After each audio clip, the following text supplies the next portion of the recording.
About Jacob, so we got to start with his birth. And there is entirely too much to get covered in one day, so we will cover some more next week. So we'll start with Genesis 25, verse 20. And Isaac was 40 years old. And Isaac was 40 years old when he took Rebekah to wife, the daughter of Bethuel the Syrian of Paddan Aram, the sister to Laban the Syrian. And Isaac entreated the Lord for his wife because she was barren. This seems to be a repeating and terrible problem with the women of God. Happened several times. Yeah, yeah, it does. And the Lord was entreated of him, and Rebekah his wife conceived, and the children struggled together within her. And she said, If it be so, why am I thus? And she went on to inquire of the Lord. She didn't understand why if this pregnancy was of the Lord, because her husband had prayed that she be able to conceive, so the pregnancy was obviously a fulfillment of God's will. So why was she having such a hard time with the pregnancy? Well, she didn't know that she had two children in her, number one. And it seemed that even while she was pregnant, these two boys fought with each other in the womb.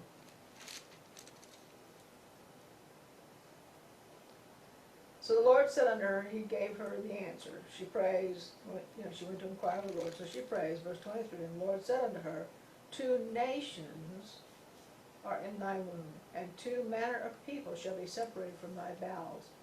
And the one people shall be stronger than the other people, and the elder shall serve the younger.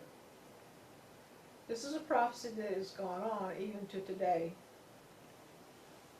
because the 2 nations that came out are 2 nations that exist to this day, Israel and multiple Arab nations that are over there, because Esau is the father of the Arab nations.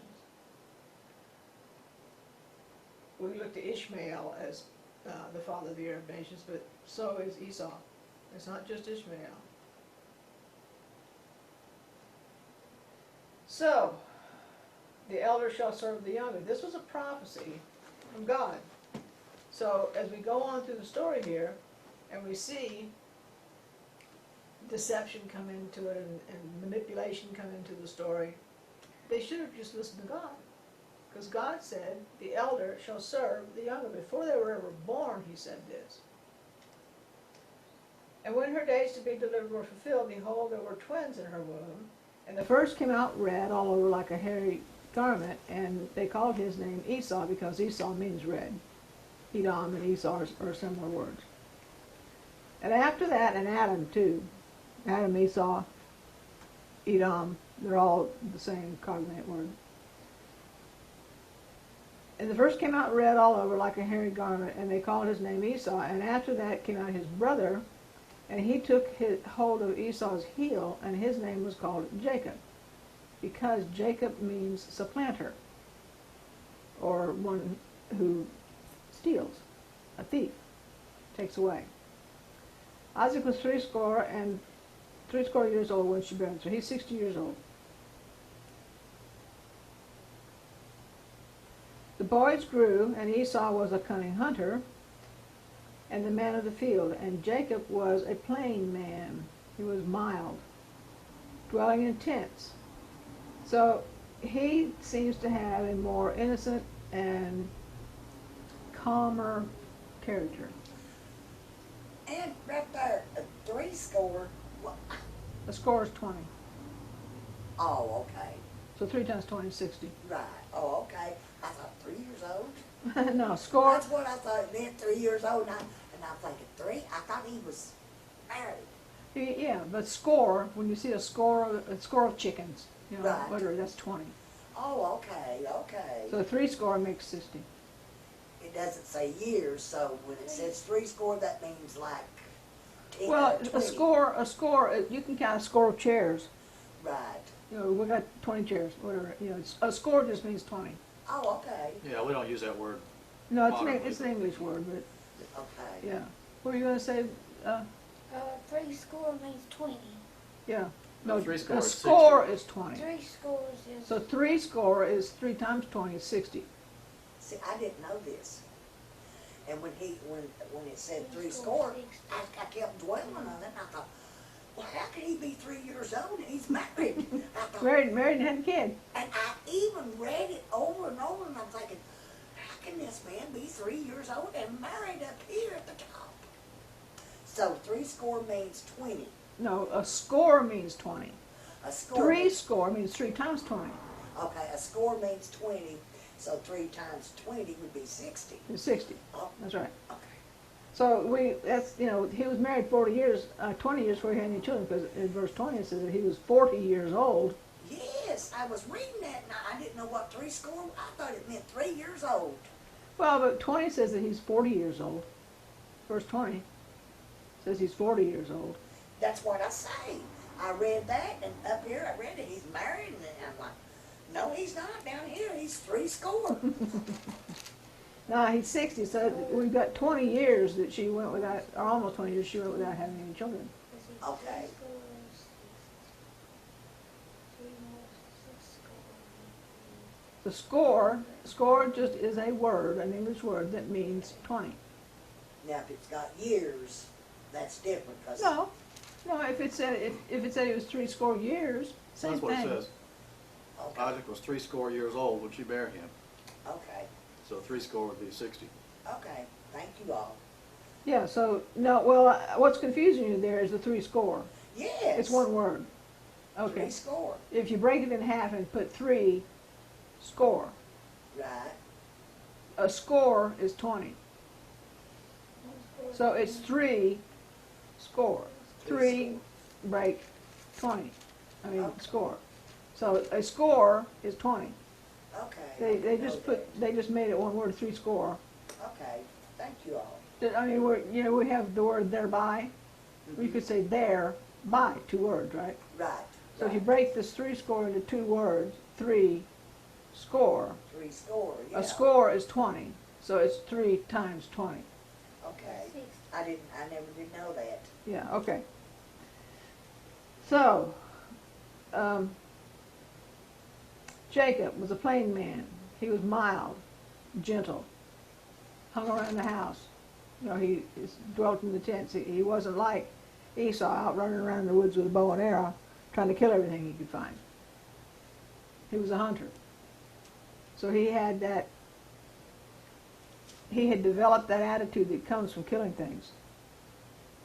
You know, I mean, people who get out there and hunt animals, they have a different attitude towards life than people who don't hunt. So Isaac loved Esau because he did eat of his venison, but Rebekah loved Jacob because Jacob hung around the house and she was there with him all the time. You know, he was not off running through the woods. So she got to be closer to him. And Jacob sawed or cooked porridge. And Esau came from the field, and he was faint. And Esau said to Jacob, "Feed me, I pray thee, with that same red pottage, which is a stew. For I am faint," therefore was his name called Edom. But it's called Edom because the stew that Jacob was cooking was red lentil stew. So it was red. And Jacob said, "Sell me this day thy birthright." Now wait a minute. His brother comes in, he's hungry, he asks for a bowl of soup.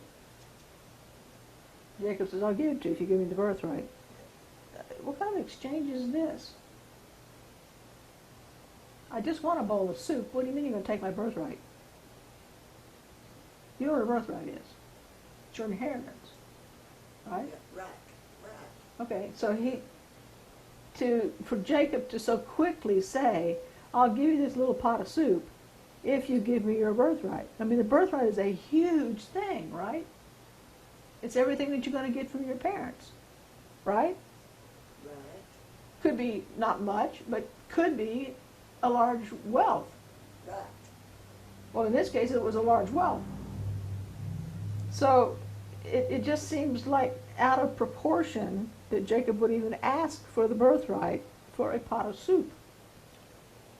Right? Well, you wonder if Jacob didn't kind of dwell on this, even before this. I mean, he wasn't thinking about the the situation necessarily, because he couldn't predict his brother was going to come in and ask him for something to eat.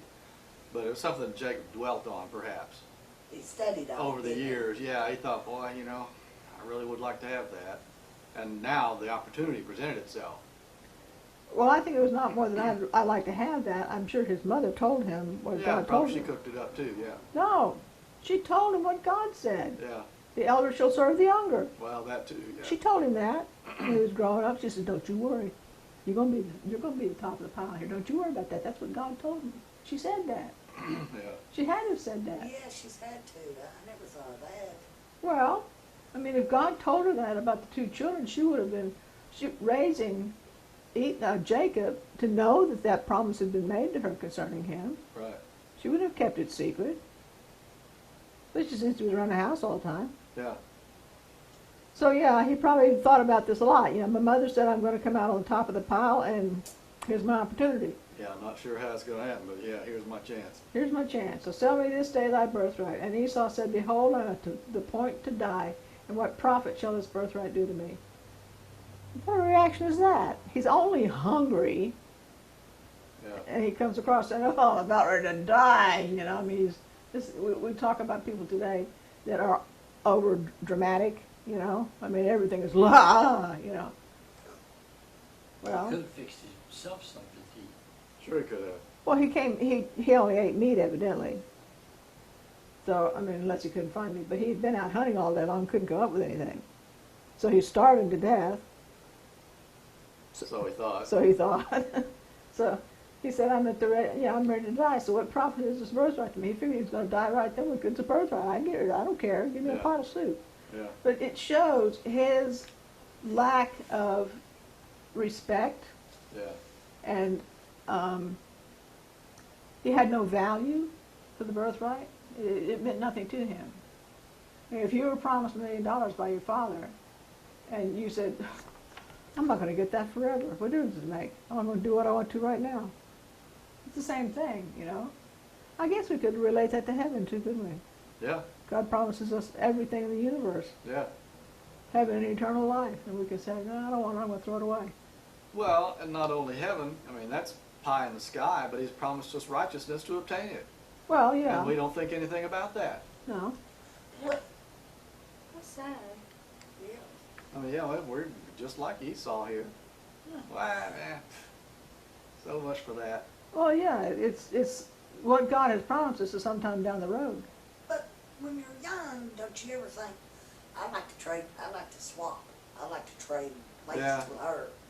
I like to have this and that like she's got, You know what I'm saying? Yeah. So I say that's what happened there. I mean, He's short-sighted. yes. But like Leslie said, we're short-sighted because we think that the things of this world are more important than the eternal things. Right. And so we do things in this world to get whatever we want in this world, and we throw away the eternal things that God has already given us. But what if you just vice versa? You don't do that. Are you okay? Do what? I mean, if the stuff don't really matter, and as long as you got rags or just a very little food, or we ain't caring, because we're Who gonna is make it to there heaven somewhere? either way, Well, right? yeah, the value we place on earthly stuff, and that's something else. Maybe this one, pick it apart. Yeah.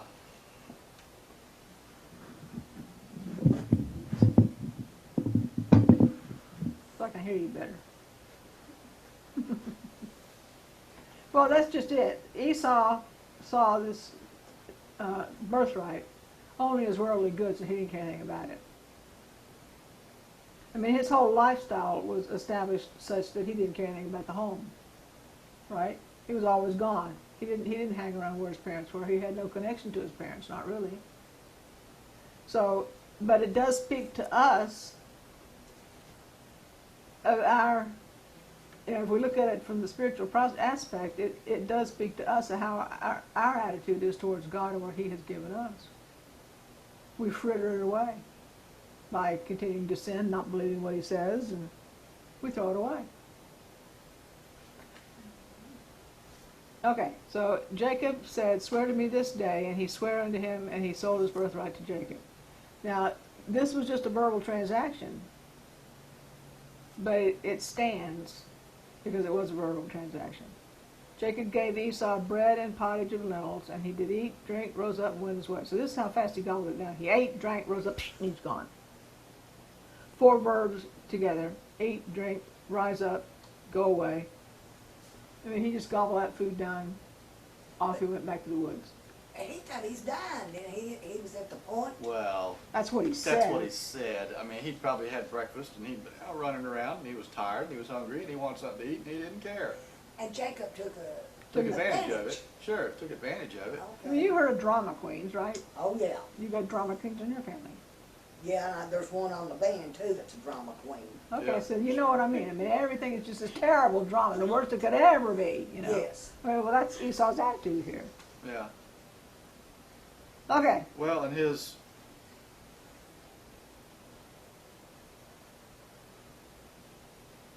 I was going to say, and their word was good. You know, you said this was just a verbal agreement. Well, it was, But it was good. your It word stood. stands for something. yeah, it stood. Yeah. And he agreed to it, even though he later decided that he didn't want to agree to it. Well, still, He I could mean, be he held to remembered, it. he knew, and even if it was just the 2 of them, you know, and that's why there was supposed to be a witness. But even just between the 2 of them, they knew that their word stood for good. Yeah. So, let's go to, And Jacob's there, swear to me this day, and he sware unto him. You know, that whole thing was, yeah, I promise to give you my inheritance if you'll just give me this bowl of lentils, yeah. okay, so we're going to jump now down to, let's go to 26 verse 5, and we'll just talk about that, because it's important. People who claim, this is chapter 26 verse 5, people who claim that the 10 Commandments didn't happen until you get to Sinai, and there are a lot of people in the world that believe that. There are a lot of people who say that the 10 Commandments were not given until Sinai, that the people that existed before that, But it speaks all through the Bible, in Genesis. yes. Just and like like Jesus is spoke all through the Bible in Genesis too. that's right. So right here in verse 5, what does it say? Where we at? 26? 26 verse 5. Because of Abraham obeyed my voice and kept my charge, my commandments, my statutes, and my laws. See right there. I mean, it speaks. So the commandments was always. Commandments are from the foundation of the world, even before that, because the commandments are a transcript of God's character. So they existed before this world was created. Yeah, so the angels in heaven had the commandments, had A knowledge. the knowledge, yeah, they had a transcript of the character of God right there before them. It may not have been on paper, but they could see God and say, okay, that's who he is, that's what he represents, and that's what the 10 Commandments are. Yeah. It's a depiction of his character. So them commandments is representing God. Right. It's his character. Yes. And Abraham understood that. Sure. So right here it says that Abraham kept his charge and his commandments and his statutes and his laws. So the commandments at least were known by Abraham, because it says so right here. Yes. So this is, you know, if Abraham knew them, that's 500 years before Sinai. Adam and Eve knew what the 10 Commandments were. Sure they Sure did. they did. Real quick, we found that out. They went running into the bushes when they got to figuring out what they had done. Right. And if the 10 Commandments were not known, then why was Cain condemned for murder? Yeah. And why was Lamech condemned for adultery? You know, bigamy, not bigamy, polygamy, marrying 2 Yeah. wives, you know? He knew. So there's no way that it can be said that the 10 Commandments did not exist until they got to Sinai. Okay, so now let's go to, I want to pick up the story. I want to look at some covenants here. The quarterly didn't really dwell on the covenants, but they're here. So we'll pick up the story in chapter 26, verse 23. Now this is Isaac that we're going to be reading about here. And he went up from thence to Beersheba, and the Lord appeared unto him in the same night, and said, I am the God of Abraham your father. Fear not, for I am with you, I will bless you and multiply your seed for my servant Abraham's sake. And he built an altar there and called on the name of the Lord and pitched his tent there. This is a brief restatement of the same covenant that we read about in Genesis 12, 1-3. It's just a brief statement of it, but he says essentially the same thing. I'm the God of your father. I'm going to bless you and multiply your seed. It's just a shorthand version of that covenant. Okay, so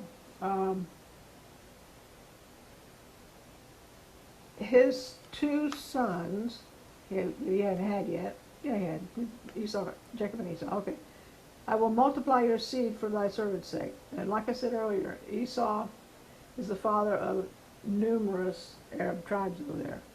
And we find this if you go to Genesis 36, just flip there just for a minute. Genesis 36.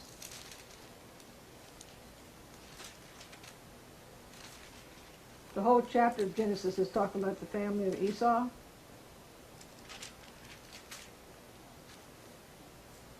And it lists, I won't read through them, but it lists from verse 9 to All the way to the end, 43.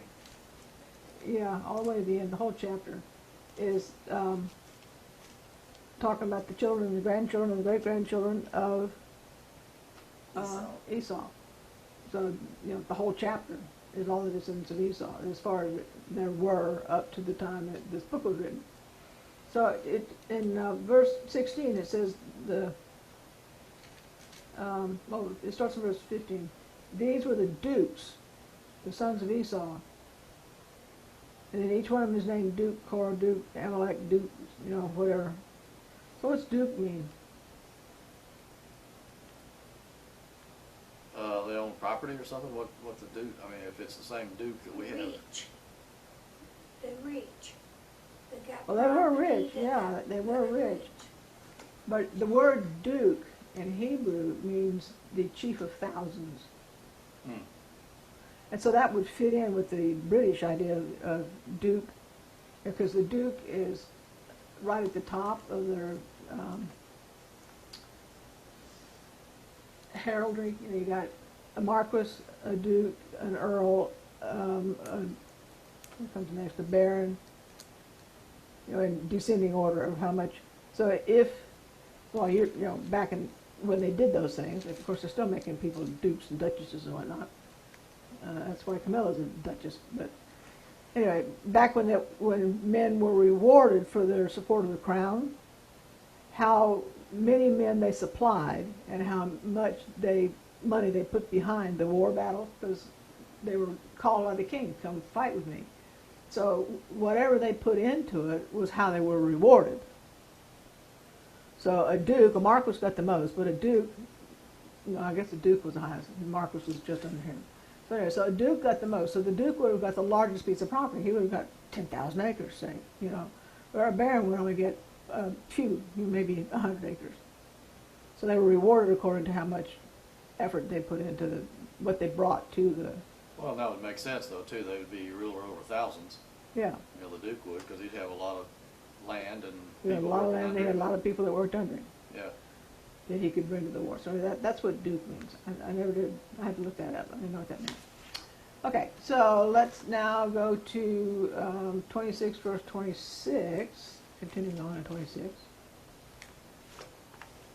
And we're going to see another kind of covenant here. We've already talked about this kind of covenant, and we've said that it appeared here in Genesis. So Abimelech, 26:1. 26, we're going to pick it up at verse 26. Okay. Abimelech, he had already been in contact with Abimelech, and they had been squabbling over water, which was a common thing. If you live in the desert, you squabble over water. So Abimelech and Isaac had already had confrontation, and he pulled away from him and gone off trying to stay out of Abimelech's way. And Abimelech, the same name shows up again and again. Abimelech was the same person that Abraham in chapter 20. Yeah. Okay, not the same man, same name. No. Because when you look at the Abimelech, M-E-L-E-C-H means king in Hebrew. M-E-L-E-C-H, means king. So Abi, A-B-I, is Abi the king.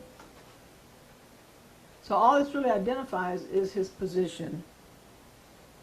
Melech is king. So when Abimelech went to him from Gerar, and Ahuzath, one of his friends, and Phicol, the chief captain of his army, and Isaac said unto them, Why have you come unto me, seeing that you hate me, and sent me away from you? So he said, I left your territory. I was over there. We had this argument over water. I left. I did what you said to do. Why are you chasing me? It was a legitimate question. He didn't bring an army, but he brought people. So Abimelech said, We certainly have seen that the Lord is with thee. And we said, Let there be now an oath betwixt us, even betwixt us and thee, and let us make a covenant with thee, that thou wilt do us no hurt, as we have not touched thee, we have done unto thee nothing but good, and have sent thee away in peace, now that thou art the blessed of the Lord. So they recognized some sort of special thing about Isaac. And they put it to the God that Isaac worships. So they come to Isaac and they say, let's make this covenant of peace. We talked about the covenant of peace, right? So what's the covenant of peace? What's it entail? Do you remember? Do what now? What does the covenant of peace entail? Of Christ, doesn't it? I mean, And just keep it in this context of this culture. of this culture, Yeah. So when they came to Isaac and they said, let's make this covenant of peace, they were recognizing Isaac as a chief. Abimelech comes as the chief of his people. So it was a covenant of parity. It was where they were equals coming together, and they were going to split the animals and walk between them and make a promise. Right, and that's what they did. Yeah. well, So they think now, because of the New Testament, they think they've done away with the covenant now. People thinks that the commandments and the covenants no longer count. right, that's because they said the Ten Commandments didn't start until Sinai, and they recognized that there was a covenant that God gave to the people at Sinai. They go to Colossians and say, all that was nailed to the cross. We're not under all that anymore. Right. But this is not that covenant. This is a different covenant. Of course, it's not that covenant anyway, because what they say is not the truth about the covenant. Yeah. And really, a covenant is just a promise, An agreement. an agreement between parties. And here it was equal parties. Now, when God deals with us, it's a promise from a greater to a lesser, because we're not, what are we to God? So he promises us stuff that's outside and above anything that we could ever provide. But here it's two equals. It's two kings come together, rulers. Two chiefs. Abimelech and Esau. Isaac. Yeah, Isaac. And they come together as equals And make the covenant. and make this promise between themselves. Right. Just like in chapter 15, where God came and he told Abraham, lay these animals out, split them, and there's going to be something happen here. And so they did that, and that's what these guys did here, is they split the animals, they walked between them, and swore to each other that whatever happened to these animals is going to happen to me if I don't keep up my end of the bargain. So it was a solemn promise between these two chiefs Okay. that they were going to hold up to their end of the deal. And there were witnesses and such like that, yeah, to say, yeah, okay, you So remember they when make you a did covenant this? between each other. Between each other, yeah. Okay. So that's why it's called a covenant of parity, because parity means equality. Equality. Yeah. So they were equal stature in society. They were of equal stature. And remember, I told you that when we went through Genesis chapter 15, and like Leslie said, that Abraham was told by God to take these animals. God didn't tell him what to do with them. Abraham knew what to do with them because he knew that this was a method for making a covenant of peace between two equal parties. So Abraham took those animals, cut them in half, and laid them apart on the ground, Right. sat down and waited for the other party to show up. He knew he couldn't do it by himself. He had to wait for the other party to come. That's the way it worked. Two people had to walk through those at the same time and promise one another that there was going to be peace between them. So Abraham could not possibly have walked through those animal halves by himself because he knew that that was not the way that covenant worked. So while he's sitting there contemplating things, swoosh, out of the sky comes the burning furnace of a mighty lamp, smoking lamp, burning furnace, and burns those animal pieces up. And Abraham's sitting there in awe of what he sees. But those two, absolutely, I mean, because it's pitch dark by now, and all of a sudden here comes this flaming thing, you know, and burns up those animals. And you're like, Yeah. So here in chapter 26, the two that go between the pieces is Isaac and Abimelech. Yeah. And they promise, they swear to one another that they're going to hold up to their end of the bargain. Well, here in Genesis 15, with God coming, it was God the Father and God the Son who walked between the pieces. It was the burning furnace and the smoking lamp, or whatever, yeah, that walked between the pieces. Abraham was a witness, So was the Holy Spirit. and the Holy Spirit was a witness. So there were witnesses to the promise that was given in Genesis 15, just like there were witnesses here. right. Yeah, so Abimelech brings his two friends as witnesses. Okay? So when they get to Isaac, Isaac says, you know, they tell Isaac, we want peace with you because we recognize your God. We recognize your God has blessed you. You have been increased in goods. I mean, we can see that you are protected by this God. So we don't want to be on the wrong side of you and your God. So, verse 29, that thou wilt do us no hurt, as we have not touched thee, as we have done unto thee nothing but good, and have sent thee away in peace. Thou art now the blessed of the Lord. They recognize that. The Lord, that L-O-R-D is all caps, right? Right. They're calling him Yahweh. They're using the proper name for God. What? What was that you said? What Well, was they the call it name for Jehovah. God? Jehovah or Yahweh. What? Yahweh, Jehovah, yeah. Yeah, it's Well, see at the end of verse 29, the Lord is all caps. It's 4 capital letters. Verse 29. Verse 29, the last word in that verse 29 is Lord. That's what's. Okay, and it's in all capitals. Uh-huh. Okay. That's how I read. and when they do that, in When the it- King when it- James Version anyway, it's that 4 letters, 4 Hebrew letters that we say, what, YHWH? And we don't know how to pronounce that. So people pronounce it Yahweh or whatever, but it's Jehovah. We pronounce it Jehovah. We add vowels to it to make it Add Jehovah. vowels to it, yeah. So it's a word to us. I mean, they could look at those letters and say, well, that's what it is. But for us, we call it Jehovah. So here, that L-O-R-D in uppercase, upper all caps, is I've never heard that. is Jehovah, yeah. So- Turn to that. Yeah, the point being here in this is that these pagan people who came to him recognized who the Lord truly is. He's Jehovah, he's Yahweh, he is a bigger God than anything we know. Right. Okay, so verse 30, and he made them, Isaac made them a feast, and they did eat and drink. This is also part of that parity covenant. And they rose up betimes in the morning and sware one to another, and Isaac sent them away and departed from them in peace. And this does not talk about the actual killing of the animal, but the feast is part of it. Mhm. And it came to pass the same day that Isaac's servants came and told him concerning the well that they had dug, and said unto him, we have found water. And he called it Sheba, and therefore the name of the city is Beersheba unto this day. Okay, so now let's go to the next section where we're going to see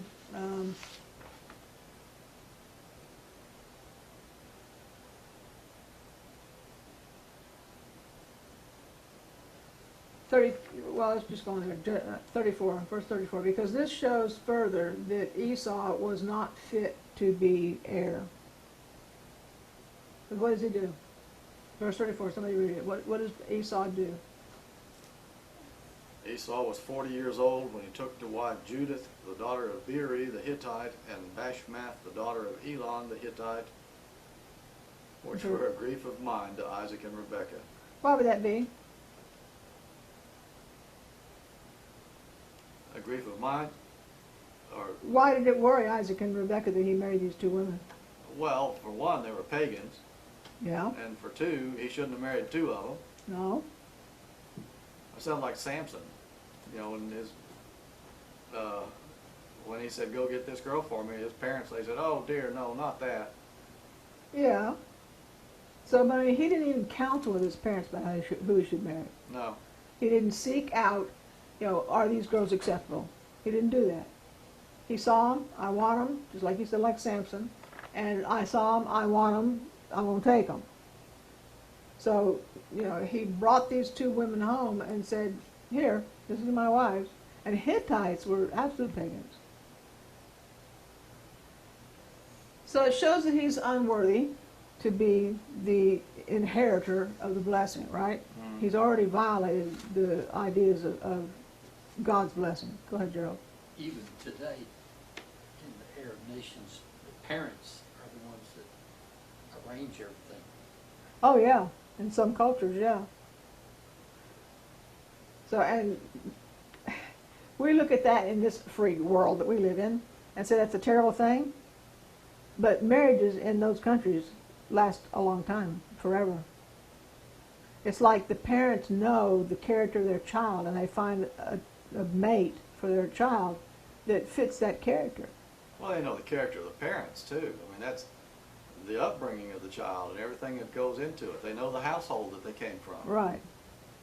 So, you know, all that background stuff. But a child, you know, a young person, they look at that, they don't care about that. Now they're looking at the wrong thing. Yeah. Lloyd, Thomas, you know, you heard us talking about Lloyd, okay. Lloyd's daughter got married a couple weeks ago. Well, the guy that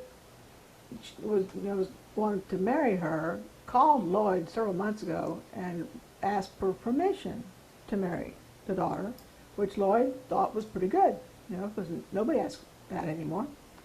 So while Lloyd was talking to him, he said, I want you to know and consider what it is you're getting yourself into. You see her mother. You know what her mother's like. So consider that before you take off and marry this girl. Because the girl can often be just like her mother. So, not always, but often. 99% of the time. Yeah. So, anyway, the boy said, oh yeah, I know that. You went ahead and married her anyway. And Lloyd also said, get yourself a place to live by yourself. You know, an apartment for the two of you. Don't move in with Mama. Yeah. Well, he said he would, but everything's so expensive down in college there that he didn't do it, so they moved in with Mama. Yeah, I can imagine. Whew. Gonna be bad. Okay, chapter 27. And it came to pass that when Isaac was old and his eyes were dim so that he could not see, he called Esau his eldest son and said unto him, my son, and he said unto him, behold, here am I. And he said, behold now, I am old and know not the day of my death. Now he lived quite a while after this, so, you know, I mean, he thought he was about on his deathbed, but he didn't die. He lived for quite a few more years. So, he said, behold now, I am old, and I know not the day of my death. Now therefore take, I pray thee, thy weapons, thy quiver, and thy bow, and go to the field, and take some venison. And make me a savory meat, such as I love, and bring it to me that I may eat, and that my soul may bless thee before I die. So, Esau already knows that he sold the birthright, right? Yeah. This is the blessing that goes with the birthright. Yeah. So he obviously has forgotten that he sold his birthright, and sees now a chance that even though he has married two women that aren't fit to be part of the covenant, he sees a chance to get the blessing.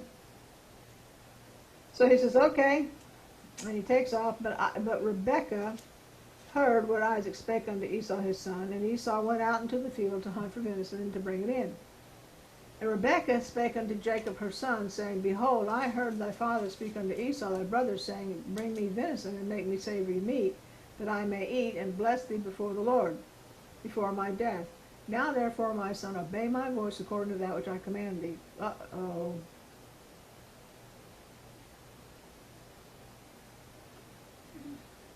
obey my voice according to that I will command you. So why is she doing this? I mean, she goes on and says, go get a couple of goats, and I'm going to stew them up, and, we'll fix this. So what is she doing here? Obey my voice. Has this happened before? Well, where you at? Chapter 27, I just read verse 8. 27, 27, I just read verse 8. Yeah. Okay. so obey my voice according to that which I You can't think of anything else where a woman told a commanded. man, I was thinking about Abraham and Sarah, yep, where she's got him set up with the servant. the servant to have the promised son, which didn't work out well.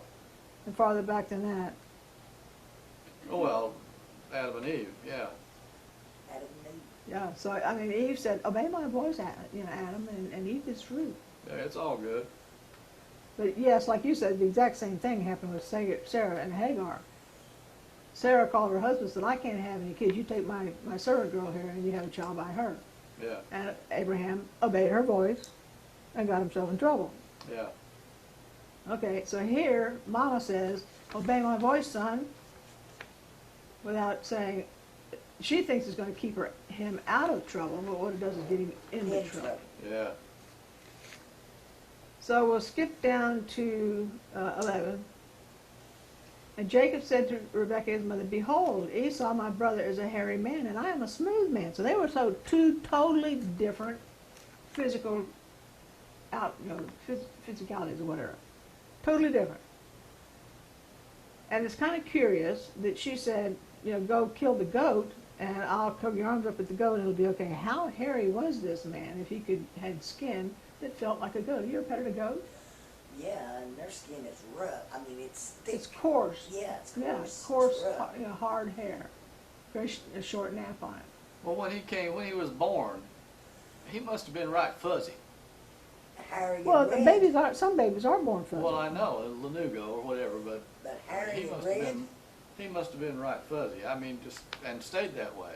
Yeah, I mean, this is incredible that she thinks she can put goat skins on his arms and his hands to make him feel hairy. I mean, it's just, do what? Esau. Esau was hairy. Yeah. So Jacob recognizes this, and he said, I'm not like my brother. I got smooth skin.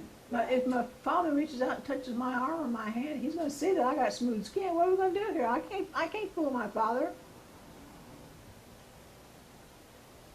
So she says, don't worry about it. Just bring me let the curse be on me. You just bring me the goats and the kids, and I'll take care of this. So he went and fetched them and brought his mother, and his mother made savory meat as his father loved.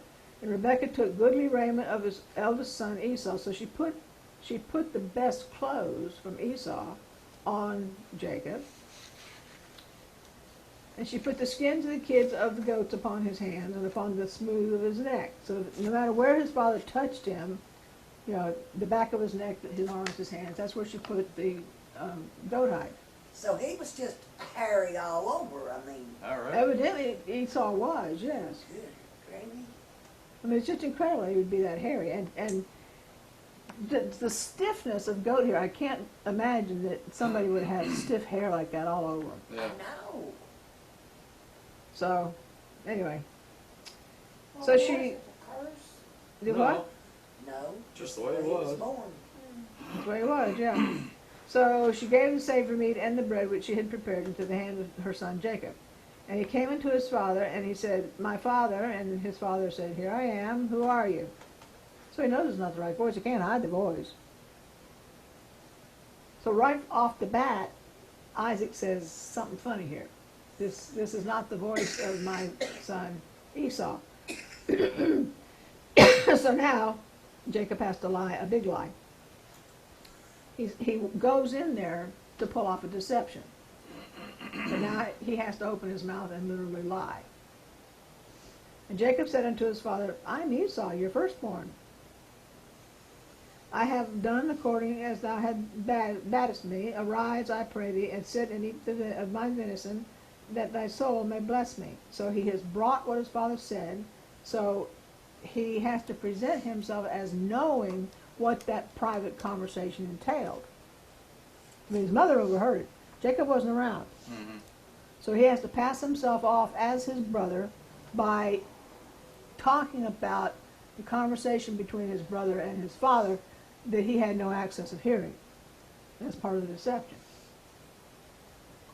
So Isaac said unto his son, how is it that you found it so quickly, son? Because he knows that if Esau goes out hunting, it's going to take him half the day. So he came back really fast. I mean, you still have to think about how long it would take. Okay, you go and you get 2 kids out of the flock. It takes a little while to kill them, skin them, cook them, you know, whatever. I mean, this is a several-hour project. Yeah. So Isaac knew that if Esau was the one, it would have taken him even longer than that to go out and shoot something, bring it back, clean it, cook it, whatever. So he says, you know, this happened too fast. So things aren't adding up to Isaac. So Jacob has an answer, though. He says, well, the Lord brought it to me. So now he gives credit to God for his deception. And Isaac said unto Jacob, come close to me, I pray thee, that I may feel thee. So he says, okay, I'm going to touch him. I'm going to see whether he's hairy. Whether you be my very son Esau or not. So now Jacob is saying, is this going to get pulled off? You know, he's going to put his hand on me. He's going to reach up behind my neck and pull me down to kiss me and, you know, to bless me. And is this going to come off?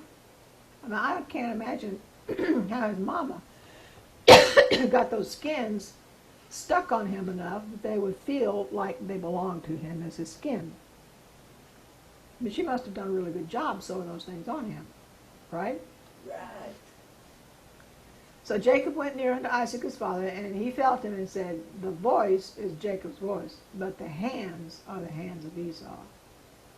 So he was deceived by that hairy goat hide. And he discerned him not, because his hands were hairy, as his brother Esau's hands. There again, this guy must have been super hairy. So he blessed him. And he said, this is the blessing, art thou my very son Esau? And he said, I am. So there again he lies. And he said, bring it near to me, and I will eat my son's venison, that my soul may bless thee. And he brought it near unto him, and he did eat. And he brought him wine, and he drank. And his father Isaac said, come near now and kiss me. He wants to get real close to him. And as he came near, he kissed him, and he smelled the smell of Esau's raiment. His mother was smart. That's why she put him in Esau's clothes. And blessed him and said, see, the smell of my son is the smell of the field which the Lord has blessed. So his mother thought of everything. Got to put the hides on so you feel hairy. Got to put Esau's clothes on because Esau smelled whatever. I mean, he had a particular odor about him. If he looked like a goat, maybe he smelled like a goat. I don't know.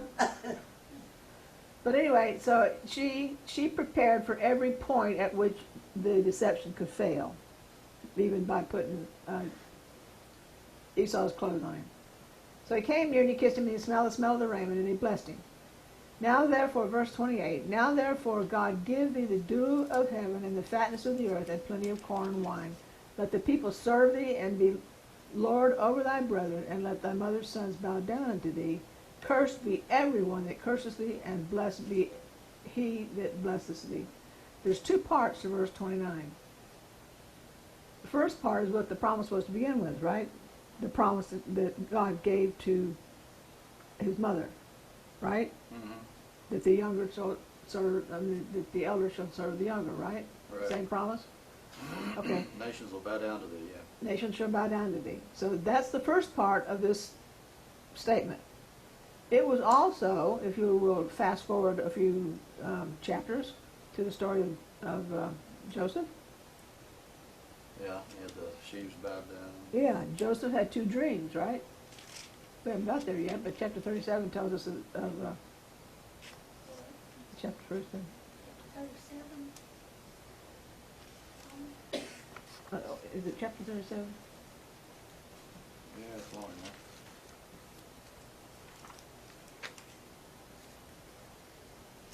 It's not 37. Maybe it is. Anyway, you know the story there of Joseph as a young boy. Yeah. Yeah, 37. 37 verse 5. And Joseph dreamed a dream, and he told it his brethren, and they hated him yet the more. And he said unto them, Hear, I pray you, this dream which I have dreamed. For behold, we were binding sheaves in the field, and lo, my sheaf rose and also stood upright. And behold, your sheaves stood round about it, and made obeisance to my sheaf. They bowed, the brothers bowed down. And his brethren said unto them, Shall thou indeed reign over us, or shalt thou indeed have dominion over us? And they hated him yet the more for his dreams and for his words. And he dreamed yet another dream, and told it his brethren, said, Behold, I have dreamed a dream more, and behold, the sun and the moon and the 11 stars shall have made obeisance to me. And he told it to his father and to his brother, and his father rebuked him, and said unto him, What is this dream that thou hast dreamed? Shalt I and thy mother and thy brethren indeed bow down to the earth to thee? And his brethren envied him even the more, but his father observed the same, because Jacob knew what his father had said to them about bowing down. Mm-hmm. So he remembered this statement. The second part, cursed be everyone that curseth thee, and blessed be everyone that blesses thee, comes out of Genesis 12:3. The same thing that God told Abraham. So it's restating that portion of the covenant that was given to Abraham. Okay, so now we want to go to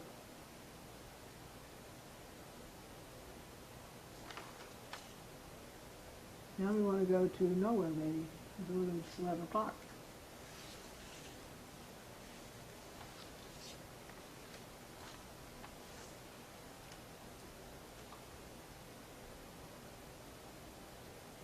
Well, we need to get through the story here. So Esau comes back. He comes in with his stew, and verse 30. And it came to pass, as soon as Isaac had made an end of blessing Jacob, and Jacob was yet scarce gone from the presence of his father, Esau came in from his hunting. So, I mean, as fast as Jacob gets out of the tent, here comes Esau with his food. So 33, and Isaac trembled very exceedingly and said, Who are you? You know, where is he that hath taken the venison and brought it to me, and I have eaten it all before him, before you came, and I have blessed him, yea, and he is blessed.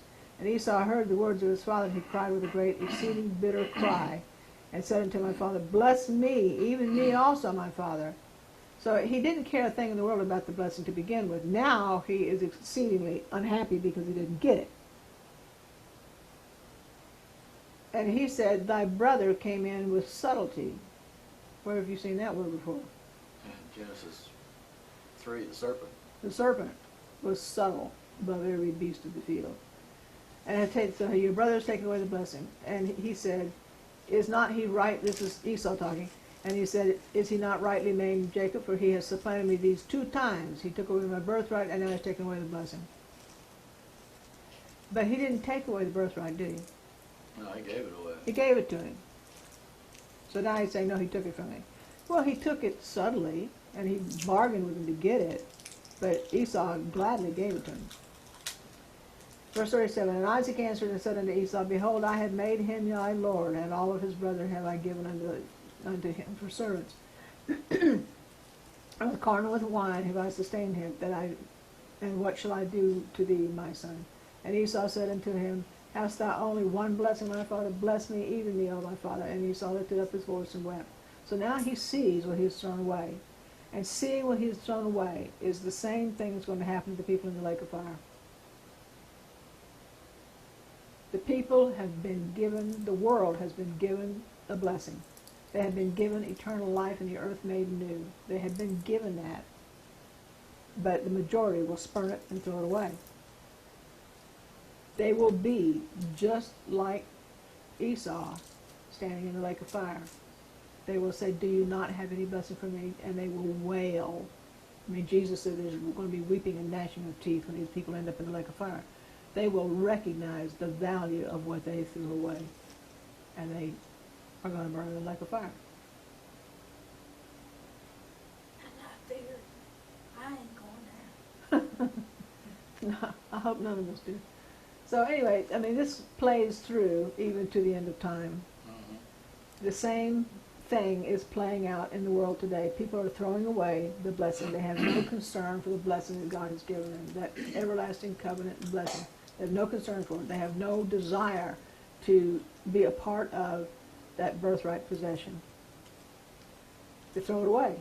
Well, at the end, they will recognize the value of what they threw away, and they'll say, what have I done? And their voices will be raised, just like Esau's. You know, what have I done?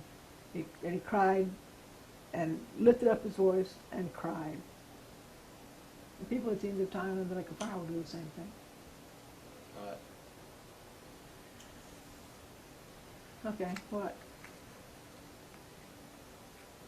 I still don't get it. Okay, he sells his birthright, Yeah. and then Jacob turns around, Steals the blessing, yeah, and then he dresses up like Esau. right? To steal, so he could steal the blessing. What doesn't make A little sense? greedy, wasn't he? A lot greedy. Yeah, a little greedy, yeah. Well, the real point here is that they did not believe the word of God. Because before the boys were born, God said, the elder shall serve the younger. Younger, Okay? right. That was promised of God to his mother. And they were two nations. 2 nations would be there. Okay? So if they had believed the word of God, number one, Jacob didn't have to steal anything. Yeah, It was somehow going to be it his worked anyway. out, yeah. Somehow God was going to work this out. Rebecca did not believe the word of God. That's why she had to manipulate this thing to put Jacob in the position of stealing the blessing from his father. Twice. He didn't have to do that. If God said, I'm going to give it to you, he didn't need to worry about it. God was going to give it to him. How was it going to work? We don't know how it was going to work because it was circumvented before God had a chance to show how he was going to work it out. Right? Right. So if they had had faith, if the whole bunch of them had had faith, living faith, they would have said, this is the promise of God. It's going to work out somehow. I don't know how, but it's going to work out. And also Rebecca, she betrayed her husband and Yeah, she betrayed did. both of her sons. Yeah. And she said, let the punishment fall on me, right? Right. And she betrayed God. Yeah. And let the punishment fall on her. So do you think after that her husband quite trusted her the same way? Well, no. Would you? So it put a wedge in their marriage. The whole thing was bad. Right. But yet, he does it again. Yeah. So as we go on through the story of Jacob, we see that he gets himself in trouble over and over and over again. That's why sometimes a man shouldn't listen to his wife. So that's how come Jacob's got the bad name. Because, back in the old day, they made the Jacob blankets. Yeah. And you see them sometimes seen on the barns, Yeah. old farmers. Well, when World War I, and when they come home, that's when they found out that the government was involved with all kinds of stuff, messing with all the veterans. Yeah. That So you didn't want a I wish Jacob's I blanket, knew huh? that more about it. I'd be able to explain it better. That gives you the willies right there. That shows that the government had something to do with the evil part of it. So what government was that was there with them? No, you're putting something there that's not there. The government is not So involved. they didn't There have was a no government government at then. this time. They didn't have a government back then. No. But still, it was the trickery that Yeah. went on, yeah.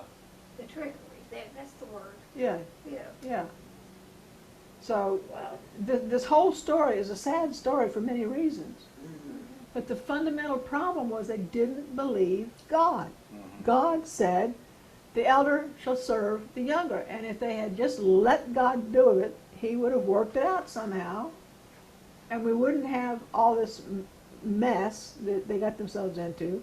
We wouldn't have the mess in the Middle East with all the Arabs fighting against whoever. This is a product of that. So I do. Yeah, so, you know, I mean, the lesson to take away here is believe God.